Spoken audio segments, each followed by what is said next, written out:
agora nesse momento, então eu quero que você abra sua Bíblia lá no livro de Reis. Primeiro Reis. E nós estamos aí na nossa série expositiva, né? Dos livros da Bíblia. E sei se é nesse último domingo, nós trabalhamos o livro de 1 e 2 Samuel. Como eu falei, nosso desejo é expor toda a Bíblia esse ano aqui, dentro de uma visão panorâmica. Então nós estamos entrando aí, acho que no 10º, deixa eu ver aqui, 12º livro. Deixa eu ver, 1, 2, 3, 4, 5, 6, 7, 8, 9, 10. Hoje nós vamos então, fechando 1 e 2 Reis, nós vamos fechar o 12º livro da Bíblia de 66 livros. Então não vai ser em si 66 sermãos, porque como 1 e 2 Samuel foi junto, 1 Reis, 2 Reis vai ser junto, 1 e 2 Crônicas vai ser juntos. Então eu acredito que nós estamos aprendendo bastante, e hoje não será diferente. 1 Reis capítulo 2.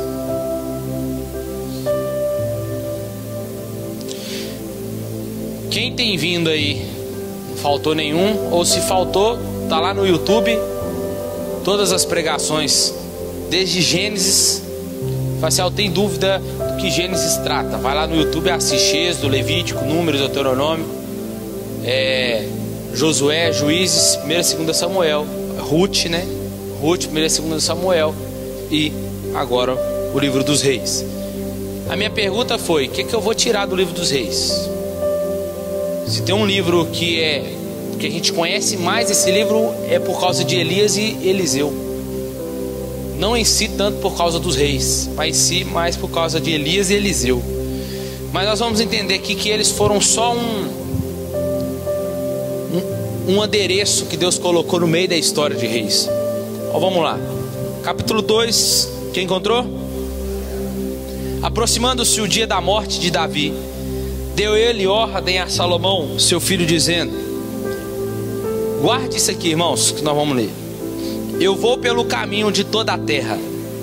Esforça-te, pois, ser homem.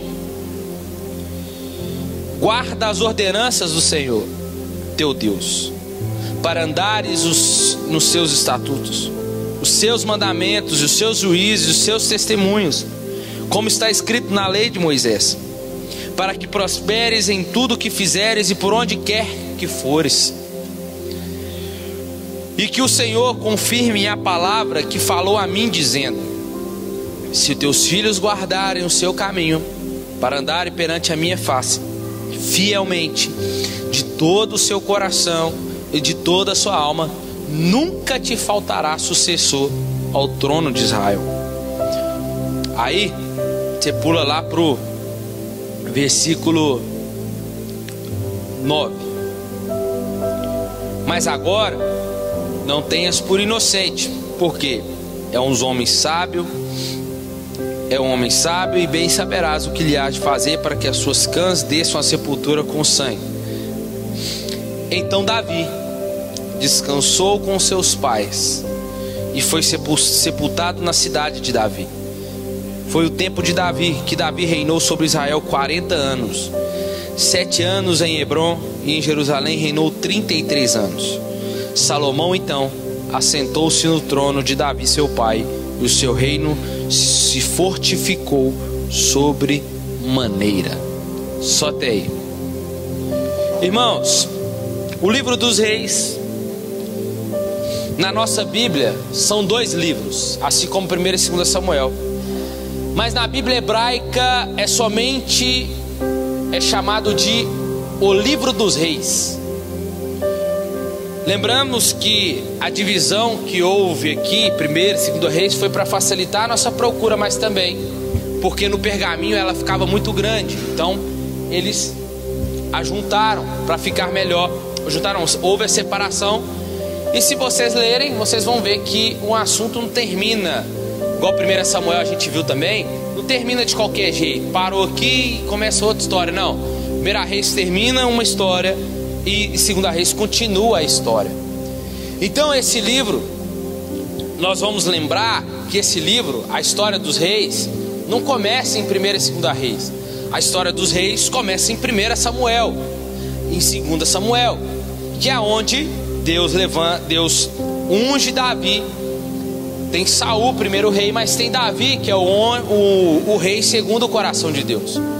Mas nós vamos ver em 2 Samuel, antes de Davi assumir, as tribos vão pedir para que ele unifique todas elas, e ele passa a ser constituído rei sobre todas as tribos, a qual Deus já tinha prometido da sua linhagem que viria um rei messiânico, que nós aprendemos em 2 Samuel capítulo 7, que viria um rei messiânico, que iria estabelecer um reino que é eterno sobre as nações e cumpriria as promessas feitas a Abraão.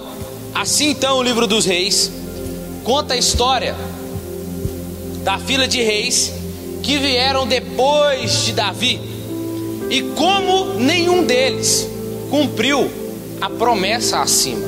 Qual promessa? A promessa que nós acabamos de ler, que é: guarda as ordenanças do Senhor, para andares nos seus caminhos, para guardar os seus estatutos, os seus mandamentos, os seus juízos, os seus testemunhos. Se fizeres assim, por onde quer que fores, eu, Senhor, confirmarei a minha palavra. Nenhum dos reis depois de Davi cumpriu essa promessa, cumpriu esses decretos de Deus. O livro de Reis então vai se concentrar na história dos filhos de Israel, vai tratar da ascensão do rei, nada agora de Salomão, porque Davi está morrendo. Salomão então vai se assentar e vai tratar também sobre os reinos quando foram divididos, Israel e Judá. O livro dos reis são um clímax de Deuteronômio. Os reis que estão aqui são diferentes dos reis que em Deuteronômio está dizendo o certo, qual o certo que eles deveriam ser. O que nós vamos ver é o povo falhando por não seguir a lei de Deus, e a história que já dizia como deveria ser um rei, nós vamos ler lá agora. Então no livro dos reis está para nos mostrar como as coisas deram errado quando estes homens reis não seguiram as ordens descritas e não seguiram as ordens de Deus. Vamos abrir Deuteronômio capítulo 17 para vocês verem. Lá tem Deus dizendo sobre como ele queria um rei. Os deveres do rei. Quando entrares na terra que o Senhor teu Deus te dá, 17:14, e a possuíres e nela habitares, porei sobre mim um rei, como todas as nações que me cercam. Deus já sabia que o povo iria querer. Estabelecerá sobre ti o rei que o Senhor teu Deus escolher entre os teus irmãos. Não poderás estabelecer um rei que é estrangeiro, um rei que não seja do povo de Israel. Ele porém não adquirirá para si um grande número de cavalos, nem fará o povo voltar ao Egito para adquirir mais cavalos, pois o Senhor vos disse: nunca mais voltará para este caminho. Tampouco adquirirá para si mulheres em grande número, para que o seu coração, está dizendo para ele não arrumar, era de mulheres, para que o seu coração não se desvie. Não acumulará para si grande quantidade de prata e de ouro. Quando se assentar no trono do seu reino, escreverá para si um livro com uma cópia desta lei que está diante dos sacerdotes e levitas. Conservará a cópia consigo e a lerá todos os dias da sua vida, para que aprenda a temer o Senhor seu Deus e a guardar todas as palavras dessa lei e seus estatutos, e para que o seu coração não se eleve sobre os seus irmãos e não se aparte do mandamento nem para a direita nem para a esquerda, de sorte que prolongue os dias do reino e os seus filhos no meio de Israel. Aí Deus vem em 1 Reis e fala aquela palavra de Davi, que foi falada a Davi, que agora Davi passa a Salomão. Escuta, fica de olho agora então como que vai começar o reinado de Salomão. O capítulo 1 e o capítulo 2 de 1 Reis começa com Davi já passando o reinado para o seu filho Salomão, pois ele já era velho. E as palavras de Davi para Salomão são as que nós lemos. São palavras parecidas com as mesmas palavras que Josué disse ao povo antes de morrer, e as mesmas que Samuel disse para o povo antes também de partir. É uma chamada, essa palavra é uma chamada do povo, para o povo permanecer fiel aos mandamentos de Deus, aos decretos de Deus, ao Deus da aliança, que é somente lembrar eles que a aliança que eles têm é somente ao Deus de Israel. A mesma chamada de Deus, essa chamada ela é um princípio que é inquebrável, ainda permanece nos dias de hoje. O povo permanece sendo ainda o povo de Deus, amém? A Bíblia fala que a igreja é o povo de Deus, amém ou não amém? Logo então Deus também continua sendo o mesmo. Então o princípio ele vale também para a igreja: permanecer fiel aos mandamentos, permanecer agora à aliança, fiel à aliança feita no Calvário pela pessoa de Jesus. E essa aliança é somente a Jesus e pronto, acabou. Assim como hoje as palavras de Davi parecem serem vazias. Nós vamos ver com o reinado de Salomão, ele começou bem, até ele construir o palácio, o templo. Depois ele desbancou tudo. Por quê? Por não permanecer fiel e ir contra tudo aquilo que está lá em Deuteronômio 17, que nós acabamos de ler, que nós vamos ver daqui a pouco. Assim então como hoje as palavras de Davi parecem serem vazias, porque Davi e Salomão vão conspirar a consolidação do novo reino, mas cheio de série de assassinatos. Isso já não é um bom começo. Por que parece com a gente? Porque muitas das vezes nós ouvimos as palavras aqui no domingo, até lemos a palavra em casa, mas quando é a hora de colocarmos em prática, que é o que eles precisavam fazer, a gente quer fazer do nosso jeito. Quer saber? Vai dar ruim. Se fizermos assim vai dar ruim, é o que nós vamos ver aqui. Do capítulo 3 ao capítulo 4, o único bom momento de Salomão é quando ele pede a Deus sabedoria para liderar Israel. Poderia pedir tudo, depois vocês leem na sua casa. Poderia pedir riquezas, poderia pedir um reinado grande de guerreiros, vencer todas as guerras. Não, ele não pediu isso. E Deus disse para ele: porque você me pediu sabedoria, não pediste muitos dias, não pediste riquezas, nem a vida dos teus inimigos, mas pediu entendimento. Farei segundo o teu coração, farei segundo as tuas palavras, dar-te-ei um coração sábio, entendido, como nunca houve em todo Israel. O homem mais sábio do mundo, Salomão. E aí nesse pedido ele inclui o sonho do seu pai. Qual que era o sonho de Davi? Construir uma casa para Deus, de fazer um templo para Deus. Salomão então pede sabedoria a Deus, e de fato o seu reinado se destacava por ser um reinado tão sábio, que as outras nações vinham até ele para saber, para pedir conselhos. E quando vinha pedir conselho, ele fechava um acordo ali, fazia aliança e dava tudo certo. No reinado de Salomão não houve nenhuma guerra, porque ele fez aliança com todos que tinham ali e cessou a guerra. Foi um reinado de paz. Mas irmãos, parou por aí, cessou por aí. Ele construiu o templo, teve o pedido que fez, mas aqui do capítulo 5 ao capítulo 8 começa a desmoronar. Não, ainda não. Parou por aqui. Aí do capítulo 5 ao capítulo 8, nós vamos entrar no momento da história em que ele vai começar a ditar todos os detalhes da construção do templo. Aqui a história dá uma parada muito interessante, porque vai discorrer para nós a planta do templo. Por quê? Isso que é a pergunta para nós: por que isso está aqui? Assim como foi desenhado para Moisés o tabernáculo na Torá, agora será o templo, uma série de utensílios de ouro, joias, representações de anjo, árvores frutíferas, depois você lê. São todos simbolismos, sabe aonde que aponta para nós? Do jardim do Éden.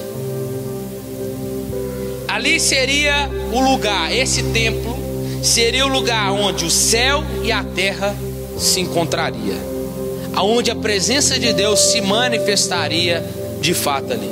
É aonde a presença de Deus agora iria morar. Irmãos, isso aponta para algo em nós nos dias de hoje. Como diz aquele louvor lá: meu orgulho me tirou do jardim, mas a sua humildade colocou jardim em mim. Isso é fato. A humildade da pessoa de Jesus colocou o jardim em nós. Mas o que isso significa? Significa que o Éden era o lugar onde o céu e a terra se encontravam todos os dias. É onde Deus se encontrava com Adão todos os dias.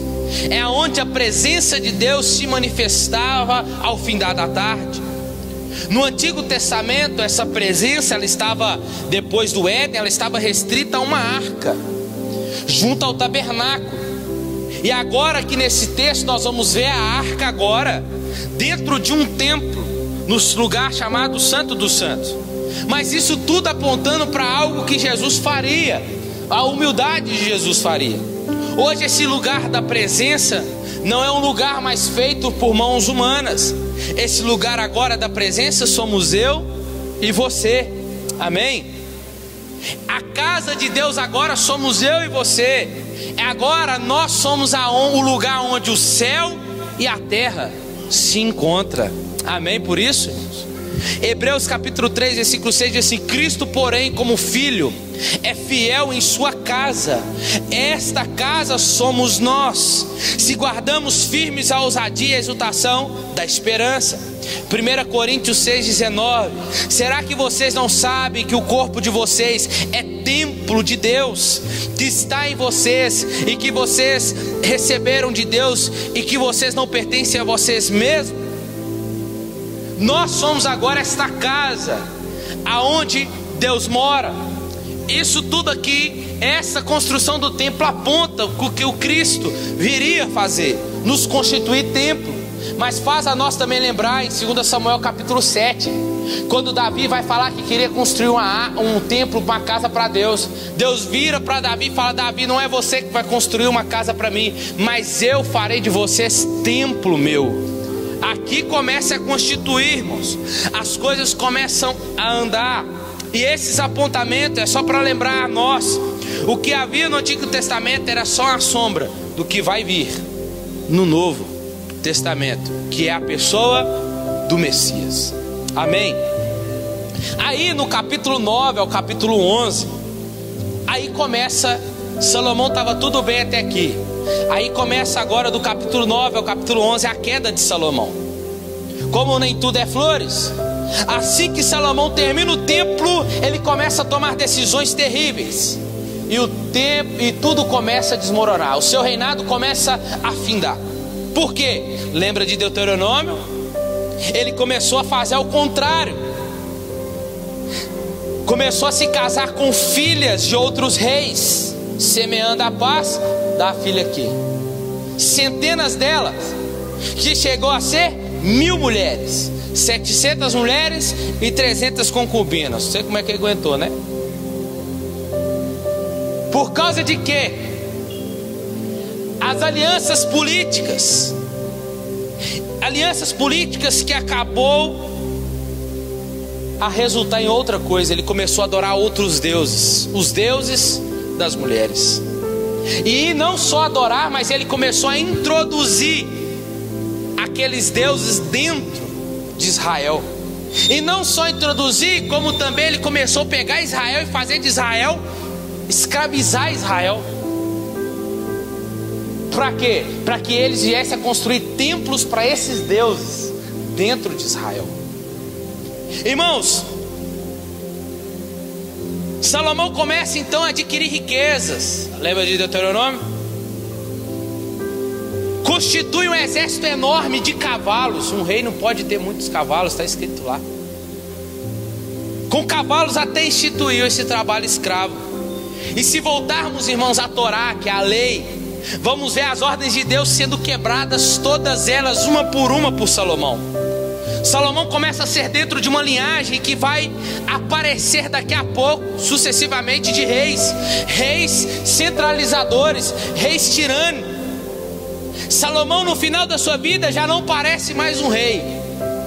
Salomão agora parece mais um faraó, como rei do Egito, e não mais como seu pai. Sabe o que vai resultar? Capítulo 12 em diante ao capítulo 16. A divisão do reino. Salomão morre, capítulo 11. Quem assume? O seu filho Roboão. Roboão não quer nem saber. Com Roboão não tem conversa. Israel estava unido, lembra? Lembra que Davi unificou? Agora vai dividir, porque Roboão quer aumentar mais ainda os impostos e os trabalhos escravos de Israel. Jeroboão, que era o líder com as 10 tribos no reino do que é onde ficava Israel, que não estava dividido ainda, mas ficava no norte, e Judá ficava no sul. Jeroboão chega e fala assim: Roboão, o que você está arrumando, moço? Faz isso não, o povo já não aguenta mais isso não. Seu pai fez isso, isso. Para com isso, vamos acabar com o trabalho escravo. O povo não aguenta. Aí Jeroboão vira para ele, falou isso. Aí Roboão falou assim: deixa eu falar para você uma coisa. Se o meu pai fez isso, eu vou ser pior do que ele. Vou aumentar os impostos agora. Aí começa, aí o que vai acontecer? Vai dividir o reino. Aí entra a divisão dos reinos. Reino do sul agora começa a ser liderado por Roboão, e reino do norte, aonde que tem as 10 tribos, com Jeroboão. E aí, irmãos, começa história triste, uma história triste de ganância, desejo de poder, aonde ele vai tentar aumentar os impostos de trabalho. As tribos do norte, que eram 10, agora está sob a liderança de Jeroboão, e ele vai se formar no seu próprio reino individual. E agora na história temos o reino do sul, que é só Judá, centrado em Jerusalém, com os reis da linhagem de Davi. E o reino do norte, chamado Israel, tem como capital Samaria. Agora você vai entender em João capítulo 4, a conversa que Jesus vai ter com a mulher samaritana, lembra? Lembra? Que ela vira para Jesus e fala assim: aonde que a gente deve adorar? No templo, em Jerusalém, onde os judeus falam, ou no monte, onde os samaritanos dizem? Deu para entender? Agora vocês conseguem entender. Por causa dessa divisão que houve aqui, essa divisão permeou lá até os dias de Jesus. Aí Jesus vem para quebrar isso. Fala: deixa eu falar para vocês agora. Agora não é nem no templo e agora nem é no monte, mas os verdadeiros adoradores adoram em espírito e em verdade. Por causa dessa divisão, permeou até lá, irmãos. E aí, Jeroboão, Deus vai falar com ele, irmãos. Só que, olha o capítulo 11, versículo 31. Jeroboão, Deus fala com Jeroboão assim, ó: então disse a Jeroboão: toma para ti os 10 pedaços, pois assim diz o Senhor Deus de Israel: vê, rasgarei o reino da mão de Salomão, e darei a ti as 10 tribos. Irmãos, Jeroboão já sabia. Agora escuta isso aqui. Mas sabe o que Jeroboão vai fazer no reino do norte? Jeroboão vai construir dois bezerros de ouro, vai colocar no meio do povo para representar o Deus de Israel. E ali eles começam a adorar, porque o intuito dele era competir com Deus, com Jerusalém, que está no sul. E ele constrói os 2 bezerros e coloca o povo para adorar. Irmãos, olha o que está virando esse povo. Uma bagunça, não está? Por causa de quê? Por não obedecer a ordem de Deus. A ordem de Deus era: anda nos meus caminhos, guarde os meus mandamentos, porque eu prosperarei o teu caminho. Eu abro um parênteses de novo para dizer que esse ano é ano de eleição. Pelo amor de Deus, Toma cuidado com quem que você vai votar. Deus trabalha na história, trabalha. Deus pode fazer a convergir a história ruim numa história boa, pode fazer. Mas enquanto Ele não faz, o povo vai perecer. O povo vai perecer. Nós vamos ver no final dessa história aqui o quanto esse povo vai sofrer na mão de reis que não temiam o Senhor. Toma cuidado, depois não fica vota errado, depois fica orando, pedir Deus misericórdia. Aí é hipocrisia. Toma cuidado. Vou estar sempre falando isso aqui. Voltando para cá. Esse tá virando uma bagunça. Aí o capítulo 17 até o capítulo 18, começamos a ver reis sendo levantados. Vai vindo até do capítulo 9, mas outros reis vão sendo levantados. Mas sobre alguns critérios, os mesmos, mas uns. Eles adoram somente ao Deus de Israel? Ou eles instituem a adoração a outros deuses? Eles confrontam a idolatria de Israel? Eles permanecem fiel à aliança feita com Davi? Ou se tornam corruptos? Irmãos, é desesperador os números que eu vou falar aqui agora. No Reino do Norte foi levantado 20 reis. Nenhum passou no crivo. Todos caíram. Já no Reino do Sul, que é Judá, da onde viria o Messias, 12 foram levantados, 8 permaneceram e passaram no crivo. Glória a Deus por isso. Agora, irmãos, que vai fazer de forma mais precisa aqui, agora nós vamos entender uma forma que vai conectar aqui o propósito desse livro, que é de introduzir os profetas, figuras chaves em Israel na Bíblia. Homens que falavam em nome de Deus, que exercia a função de vigilantes da aliança, se o povo de fato estava seguindo a aliança. E os profetas que agora levantam, eles chamavam a atenção do povo que estava sendo idólatra, que estavam sofrendo injustiça, mas também cometendo injustiça entre os reinos e o povo. Eles chamavam a atenção do povo, lembrando eles de algo que lemos lá no início, de novo, do chamado constante deles serem luz para as outras nações, para eles obedecerem os mandamentos de Deus. Hoje nós não temos mais um ofício, alguém que se diz que tem um ofício de profeta mais. Não temos mais isso, assim como não tem ofício de sacerdote e nem reis, mas sim existe aquele que fala no nome do Senhor. Amém? Assim como hoje aqui, aquele que anuncia a palavra, ele pode estar sendo um profeta, porque ele está falando no nome do Senhor. Assim nessa manhã, posso estar sendo um profeta na sua vida aqui, ou aqueles que vão transmitir a palavra, se estão falando no nome do Senhor, é um sinal de Deus. Então nessa manhã aqui, eu estou aqui para dizer para nós, é tempo de nós permanecermos fiéis, irmãos, obedecer os mandamentos, e se voltar ainda mais, a cada dia mais para o Deus da aliança, porque os dias vão ficar mais, senão a situação vai estreitar ainda mais para nós. Você recebe essa palavra? Os profetas vão desafiar a Israel a seguir a Deus e permanecer na aliança. Havia profetas, nós vamos por que não lembrar de Elias? Rei Acabe era um homem temente a Deus, até encontrar com Jezabel. Encontrou com Jezabel. Jezabel fez ele adorar o Deus Baal, o Deus da chuva. Até que aparece Elias, que vai desafiar ele e os profetas de Baal. E aí a gente conhece a história, né? O Deus que responder com fogo, esse é o Deus verdadeiro. E quem respondeu? O Deus de Israel. E ali mais uma vez mostrando, Acabe se volta, Acabe volta de novo. Você colocou o povo para adorar os outros deuses. Olha o que você está fazendo, e nada acontecia, irmãos. Havia profeta, mas o que mais nos chama é o ministério destes homens, Elias e Eliseu. O papel deles era confrontar a idolatria, a injustiça do rei que fazia contra o povo. E mesmo assim, acreditem, não conseguiram, nem eles conseguiram afastar o povo da apostasia, de abandonar a Deus. Por quê, irmãos? O povo estava tão preso, irmãos, à idolatria.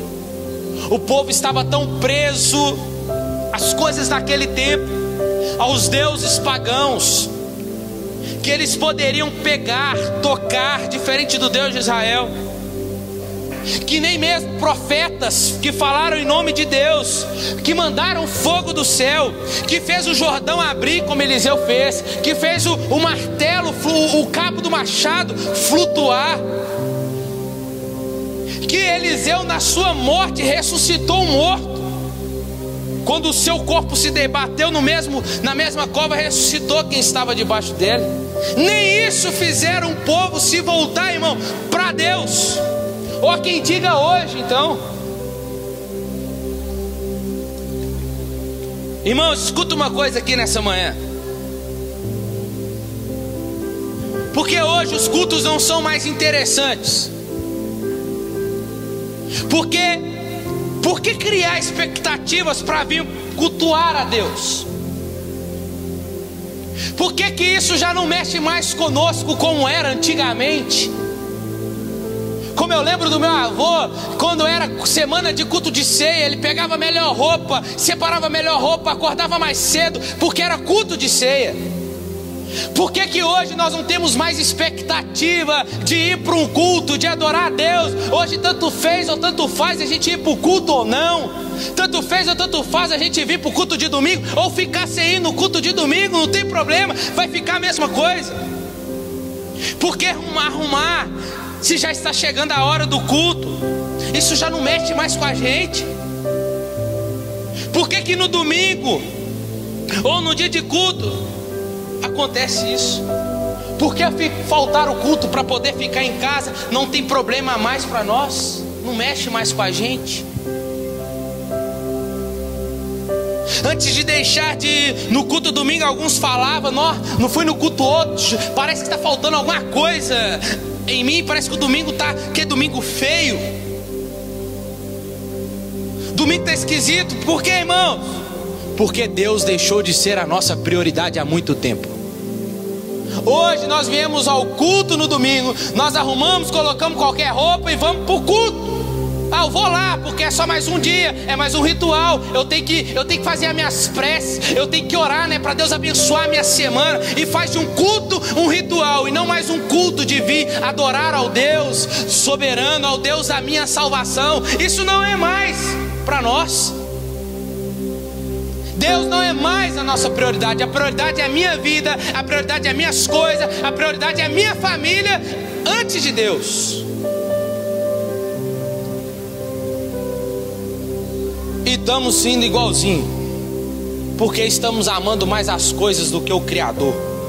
Estamos nos tornando mais amantes das coisas dessa vida e de nós mesmos do que Deus. 2 Timóteo 3,19, Paulo vai falar, 3:1-9. Vocês precisam saber disso, que nos últimos dias sobrevirão tempos difíceis, pois os homens serão egoístas, avarentos, orgulhosos, arrogantes, blasfemadores, desobedientes aos pais, ingratos, ímpios, sem afeição natural, implacáveis, caluniadores, sem domínio de si, cruéis, inimigos do bem, traidores, atrevidos, convencidos, mais amigos dos prazeres do mundo do que amigo de Deus, tendo forma de piedade, mas negando o poder dela. Fica longe também destes, pois entre estes se encontram os que infiltram nas casas, conseguem cativar mulheres tolas, sobrecarregadas de pecados, que são levadas por todo tipo de desejos, que estão sempre aprendendo e nunca conseguem chegar ao conhecimento da verdade. E do mesmo modo que Janes e Jambres resistiram a Moisés, também esses resistem à verdade. Por quê? Porque são homens que têm a mente totalmente corrompidas, reprovados quanto à fé. Mas esses não irão longe, porque a insensatez deles ficará evidente a todos, como também aconteceu com eles. Romanos capítulo 1, versículo 19 e 32. Eles trocaram a verdade de Deus pela mentira, adoraram mais a criatura do que o Criador. Irmãos, somos eu e você. Aonde está Deus na minha e na sua vida? É isso que os profetas estão aparecendo, estão dizendo. Nem os profetas fizeram o povo se voltar para Deus. E nós? Se nem Elias, que fez o fogo descer, se nem Eliseu, que fez o Jordão se abrir, fez flutuar um machado de dentro do fundo da água. E nós hoje, o que pode fazer a gente se voltar para Deus, irmãos? Que Deus tenha misericórdia de nós, que Deus gere em nós de novo a alegria da salvação, porque assim como o povo dia após dia nós vamos desobedecendo, nós vamos deixando de permanecer fiel à aliança, de seguir os decretos de Deus. Um dia eu sigo, outro dia eu não sigo, um dia eu obedeço, outro dia eu não obedeço. Será que vai ser só nos momentos de aperto? Só quando a tempestade vem que eu vou até Deus? Só quando a doença aparece? Ou quando o dinheiro acaba? Aí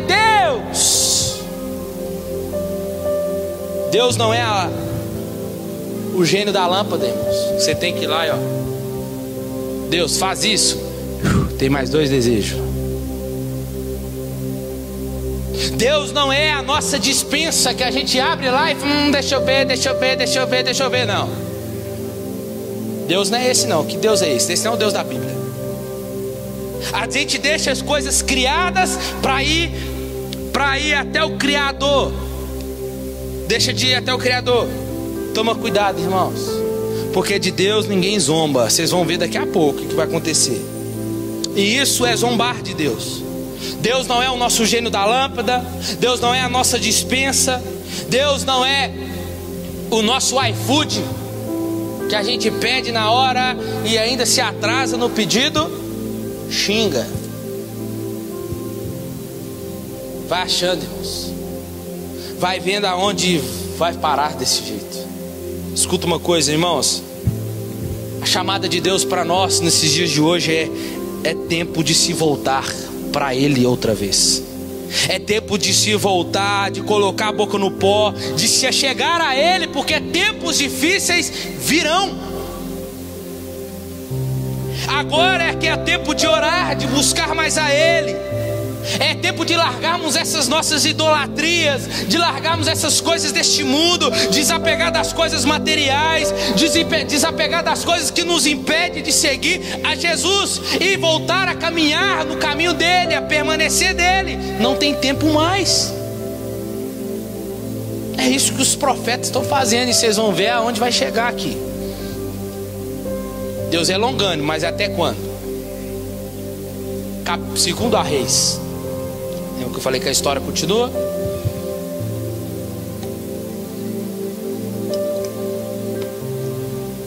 Capítulo 1 a 11 vai tratar de Elias, Eliseu e a corrupção de Israel. Nós vemos o ministério de Eliseu. Depois nós vemos uma avassaladora confusão entre os reis, começando pelo rei Jeú, no capítulo 9. Como eu disse, Deus não vai deixar barato. Deus vai levantar profetas para anunciar o cativeiro. Vai levantar Sofonias, vai levantar Jeremias, e no livro de Reis aparece Isaías. Muitos deles advertiram Israel sobre o cativeiro. Deus está avisando: se volta, é tempo de se voltar. Se volta para mim, se arrependa dos seus caminhos. Mesmo assim, o povo não quis abandonar e se voltar para Deus. Capítulo 13, 2 Reis. O cativeiro. A cidade de Samaria, então, irmãos, as 10 tribos, o reino do norte, é atacada pelo Império Assírio. E não quer nem saber. É conquistada. Vai levar as 10 tribos embora, numa vezada só. Os israelitas, que não é a tribo de Judá, os israelitas, as 10 tribos são conquistados no capítulo 17 e elevados. E sabe o que acontece com eles, irmãos? Eles são disseminados à história. Não sobrou ninguém depois do cativeiro para contar a história. Ninguém voltou do império, ninguém voltou do cativeiro. Ninguém voltou do cativeiro. Por quê? por causa da idolatria, por causa da injustiça e por causa da infidelidade a Deus na aliança. E Deus então permite que esse povo não se volte, porque nenhum foi achado, nenhum justo no reino do norte para contar a história. Nenhum que cumpriu, nenhum que quis obedecer, nenhum que foi fiel à aliança. E aí, falei que Deus não ia deixar barato, né? Capítulo 18 ao 20. Nós conhecemos a história de Ezequias, né? Que está como rei em Judá. Um rei honesto. Lembra de um dos 12 lá, dos 12 que foi levantado em Judá, 8 foram fiéis. Ezequias é um deles. Ele vai anunciar: depois que a cidade de Samaria é conquistada pelo Império Assírio, Jerusalém agora também é atacada agora. Primeira vez ela é sitiada. Jerusalém foi sitiada por 3 vezes. Essa é a primeira. Vamos encontrar reis heróicos aqui em Judá. Ezequias, aquele que confiou em Deus quando o Império Assírio apareceu. Josias, que descobre um rolo de um livro do pergaminho da lei esquecido e começa a ler e vê que pode dizer para o povo se voltar para Deus, mas já era tarde. O rei Asa é um deles também, que são uma antítese. Esses são uma antítese do Deuteronômio 17, reis conforme Deus mandou. Só que aí no meio desses aqui aparece um outro rei chamado Manassés, o pior de todos os reis de Judá. Ele não só introduz a adoração a outros deuses, mas sacrifica crianças lá. E aí Deus envia profetas para dizer que agora o reino do sul vai acabar. Isaías. Atingiram um ponto sem retorno algum para Deus. Capítulo 24 ao 25. Babilônia invade Judá. Irmãos, 136 anos depois que o Império Assírio apareceu, Judá poderia ter aprendido com o reino do norte. Nós precisamos nos voltar para Deus. Não é tempo de nos voltar, porque se Deus não vai nos entregar na mão dos nossos inimigos, Deus vai usar o império para nos chicotear, para nos levar preso. Vamos voltar para Deus, vamos nos voltar para Deus. E o reino de Judá, 136 anos por não ter aprendido, Deus envia agora o Império Babilônico, por intermédio de Nabucodonosor. Se vai acabar com a cidade de Jerusalém, vai destruir o templo, reduzindo a ele a cinzas, e os príncipes levados presos. O povo se esqueceu de Deus. O povo se recusou a ouvir as advertências dos profetas. No reino de Judá, irmãos, houve uma dinastia só. O que é uma dinastia? Uma série de reis da mesma família que Deus prometeu, que foi Davi, Salomão, Roboão. Depois disso acabou. Só que teve Zedequias também. Os grandes profetas daqueles dias foi Isaías, Natã, Jeremias, Joel e Sofonias, que nós vamos aprender lá na frente. Aí vocês vão entender que são profetas que anunciou o pré-exílio, assim como tem profetas pós-exílio. Mas foram levados para ficar quantos anos? 70 anos presos. Sem o templo não tinha como ter mais sacrifício. Sem a arca não tinha como mais ter a presença de Deus. Estão totalmente longe de Deus. Esqueceram de Deus, Deus também se apartou deles. Deus queria, irmãos, que o seu povo aprendesse uma lição de obediência e de dependência dele. Mas sabe uma interrogação a nós aqui? Estou terminando. Será que quando a gente olha para o texto, a gente pergunta: será que Deus está cansado de Israel, que é o seu povo? Se fosse então, hein?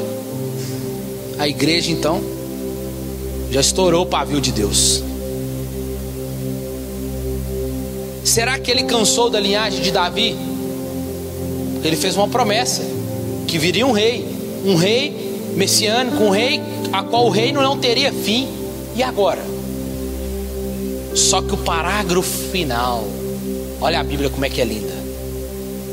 Parágrafo final de 2 Reis, no capítulo 25. Volta lá. O parágrafo final nos deixa e avança 40 anos no exílio. E conta uma história estranha. Versículo 27. No 37º ano do exílio de Joaquim, rei de quem? Rei da onde? Então espera aí. Judá é aonde? Da onde veio Davi e da onde viria o Messias. Do exílio de Joaquim, rei de Judá, no ano em que Evil-Merodach começou a reinar em Babilônia, no dia 27 do 12º mês, libertou do cárcere Joaquim, rei de Judá. Olha que lindo. E falou-lhe benignamente, e pôs o seu trono acima do trono dos reis que estavam com ele em Babilônia. Mudou-lhe as vestes do cárcere, e ele passou a comer pão na presença do rei todos os dias da sua vida. E o rei garantiu a sua subsistência de contínuo, dia após dia, todos os dias da sua vida. Quem é Joaquim? Agora a pergunta: será que Deus está cansado de Israel, seu povo? Será que ele cansou da linhagem de Davi? Não. Se ele prometeu, ele é fiel para cumprir. Mesmo que no final de tudo a história está tão má, tão corrompida, Deus sempre tem um desfecho de esperança. E Joaquim é esse. Quem era Joaquim? Descendente de Davi. Teria sido rei se ele retornasse a Jerusalém. A questão era: como Deus iria cumprir as promessas feitas a Abraão e a Davi? Será que teria Deus então ter sido como mentiroso? Será que Abraão saiu da sua terra em vão? Será que o que Deus fez, tirar o povo do Egito, será que foi em vão? Como ele iria abençoar as nações, a qual ele disse que ia trazer o reino através de um reino messiânico? O rei da Babilônia o lidera na prisão e concede ele a mesa real a Joaquim pelo resto da sua vida. E o livro termina. É como se Deus estivesse dizendo assim: aguarde os próximos capítulos. Esse é um vislumbre de esperança, irmãos, de que Deus não abandonou a linhagem, ou melhor, a promessa que ele fez a Davi, que ele seria uma dinastia, um reino que não teria fim. É assim na nossa vida, irmãos. Pode estar tudo ruim, pode estar tudo difícil, mas Deus sempre tem um desfecho de esperança para a nossa vida, para o povo que é dele. Sempre. E a gente parte para a conclusão aqui. E em 1 Reis vemos o reino de Israel cheio de orgulho e arrogância que fez desmoronar. Em 2 Reis vemos o povo pecando ainda mais. Israel é levado para o cativeiro. Os reis fizeram o que é contrário do que estava na lei em Deuteronômio. O livro de Reis é uma história. Escute isso aqui agora. Isso aqui vai fazer. Quando eu pude estudar isso aqui, aí destravou tudo na mente.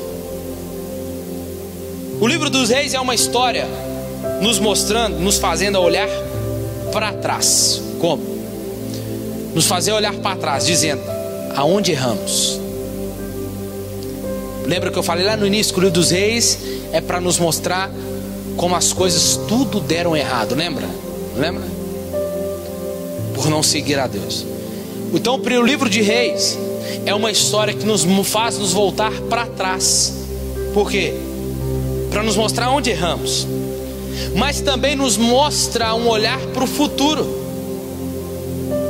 Porque se Israel olha para trás, eles vão dizer assim: olha, se fizemos tudo de errado ao exílio, estamos agora aqui no exílio babilônico, estamos aqui por causa disso. O que nós vamos fazer agora?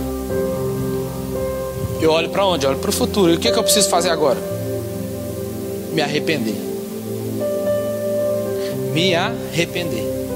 O livro de 1 e 2 Reis é um chamado de Deus ao arrependimento do povo de Israel. O povo precisa se arrepender. E a história hoje mudou? A história mudou hoje? O princípio é o mesmo: arrependimento. Arrependimento é nós nos voltarmos, vermos aonde caímos e vermos que nós não podemos ficar caídos. O que é que eu faço para levantar? Se arrepende e se volta para Deus. O que a igreja precisa hoje é isso, irmãos: nos arrepender. A história de Reis é para nos mostrar como eles chegaram nessa situação horrorosa, mas que mesmo nessa situação horrorosa, eu e você precisamos nos arrepender. E não pedir ajuda, é arrepender. A história dos judeus é a maneira pelo qual Deus trata seus filhos desobedientes, mas que em todo castigo Ele é bom, Ele é misericordioso, porque Ele ainda os ama.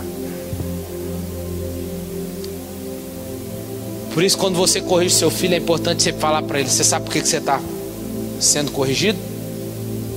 Porque você fez isso e isso, e que você fez errado, e o papai tem amor à sua vida, por isso que eu estou te corrigindo. É Deus tratando Israel de um pai para filho.